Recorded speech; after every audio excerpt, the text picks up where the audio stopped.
It's easy to reach that point and wonder if you've gone as far as you're going to go. Most of the time, that conclusion comes much too early. Are you ready to get back to what you love after knee replacement? The Total Knee Success Podcast is your trusted guide with practical tips, evidence-based strategies, and no fluff. It's not personal medical advice, just solid education to help you manage pain, regain mobility, and get back to living the life you love. Let's dive in. Welcome back to the Total Knee Success Podcast. I'm Michelle. If you listened to the last episode, we talked about 5 signs that indicate someone is making meaningful progress after a knee replacement. We looked beyond the calendar and focused on everyday life instead. Walking, stairs, sleep, daily activities, independence. Today I want to stay with a similar idea because sooner or later almost everyone reaches a point where they wonder if they've stopped improving. At the end of this episode, you'll have a clearer understanding of why progress sometimes seems to stop, what may be happening during those slower stretches, and when it's appropriate to reach out to your healthcare team. Maybe the first few weeks brought noticeable changes.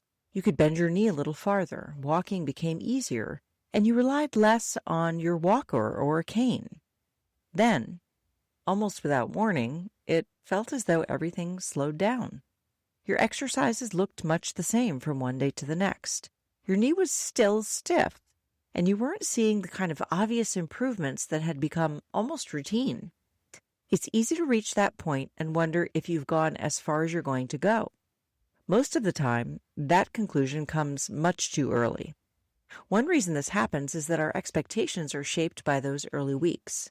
At first, improvements can be surprisingly noticeable. You gain motion, you walk a little farther, or you become more comfortable doing something that seemed impossible just a few days earlier. As time goes on, those changes naturally become less dramatic. Instead of noticing something different every few days, you may notice something different every few weeks. That slower pace can feel like you've stopped improving, even when meaningful changes are still taking place. One encouraging finding from long-term studies is that many people continue improving in physical function well beyond the earliest stages following knee replacement. That doesn't mean everyone follows the same timeline, and it certainly doesn't mean progress happens every single day in a noticeable way, but it does remind us that a slower pace of improvement is a common part of the process, even when it's harder to recognize. It's easy to mistake a slower pace for a permanent stopping point, but those aren't the same thing. Think about someone learning to play the piano. During the first few weeks, every practice session may bring obvious improvement. Then, their progress becomes more subtle. The songs become a little more challenging, and their skills take a little longer to develop, and it can feel as though nothing is changing. However, something is changing. The learning is still taking place under the surface. The same thing often happens after knee replacement. Early gains are usually easier to recognize because they're more dramatic. Later gains are often smaller, even when they're still meaningful. Or you may be working toward a gain for several days and not notice a difference, and then suddenly there's an improvement. And this is a reason plateaus can feel discouraging when they really aren't true plateaus. More often, they are periods when your body is adapting to everything you've already asked it to do. Strength can continue to develop. Endurance often improves very gradually. Walking may become more efficient, and balance can continue to improve over time, though you might not notice the difference every single day. Those changes do not always announce themselves, the way they did during the first several weeks after surgery. Instead, they gradually become part of how you move throughout your day. Your knee also does not exist in a vacuum. If you've been more active than usual, spent the afternoon gardening, walked farther when traveling, or simply had a restless night of sleep, your knee may let you know about it the next day. And that doesn't automatically mean that you've gone backwards. Sometimes your symptoms are simply reflecting the extra demands you've placed on your joint. There's an important distinction between a temporary slowdown and a reason to contact your healthcare team. Increasing redness, drainage, fever, a sudden loss of function, or pain and swelling that continue getting worse instead of gradually settling should be discussed with your surgeon or healthcare team. Those situations are very different from feeling as though your day-to-day progress has become less noticeable. When someone tells me they feel as though they've plateaued, I often encourage them to widen the window they're using to judge their progress. Comparing today with yesterday is usually not very helpful because every day is influenced by sleep, activity, stress, and dozens of other factors. But looking back over the past month often tells a very different story. You may realize you're walking through the grocery store without searching for a place to sit. Maybe you're climbing the stairs with a little less effort than you were a few weeks ago.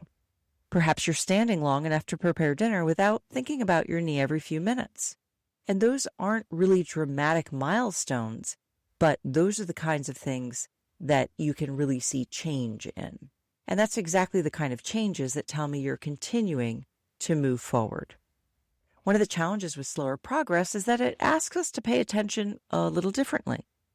Instead of looking for a new achievement every day, we might begin noticing that everyday activities require a little less effort than they used to. Those changes are pretty easy to overlook because they gradually become part of our routine.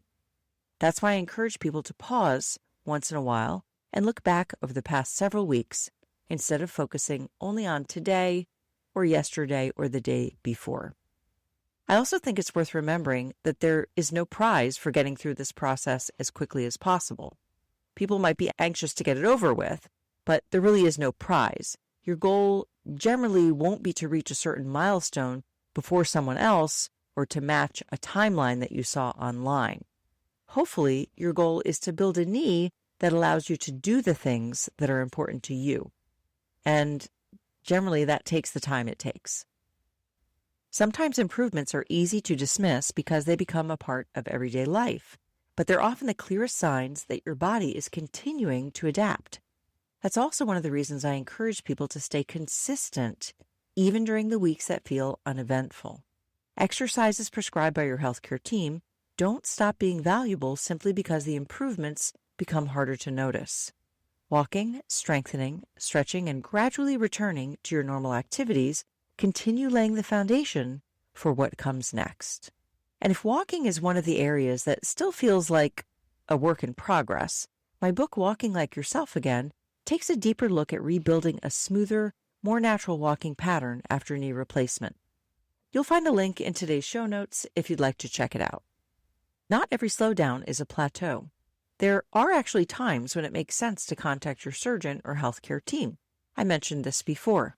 Just remember that those situations are different from feeling as though your day-to-day progress has become less noticeable. And reaching out to your healthcare team isn't a sign that you failed in any way. It's simply part of making informed decisions about your care. For everyone else, remember that a slower season doesn't automatically mean you've reached your limit. Sometimes the biggest difference is that your progress has become a little less obvious because your life is becoming more normal. You're spending less time measuring every bend of your knee and more time getting on with your day. That's exactly where many people hope to be. And if today's episode found you during one of those slower stretches, I hope you'll give yourself permission to judge your progress over months instead of days. A single afternoon rarely tells the whole story. Looking back over a longer period often reveals changes that are easy to miss while you're living through them one day at a time. If you'd like practical tips, research updates, and encouragement delivered straight to your inbox, I'd love to have you join the Total Knee Success Insider newsletter. You'll find a link in today's show notes. In the next episode, we'll be looking at 6 knee replacement myths that maybe you should stop believing. This is about myths many patients still believe after surgery that simply aren't true. If today's episode found you during one of those slower stretches, remember to be consistent. Change is coming soon. Thanks for joining me. I'm Michelle, and this has been the Total Knee Success Podcast. This podcast is for educational purposes only. Discover more at totalkneesuccess.com, and be sure to subscribe and share because every step forward takes you closer to living the life you love.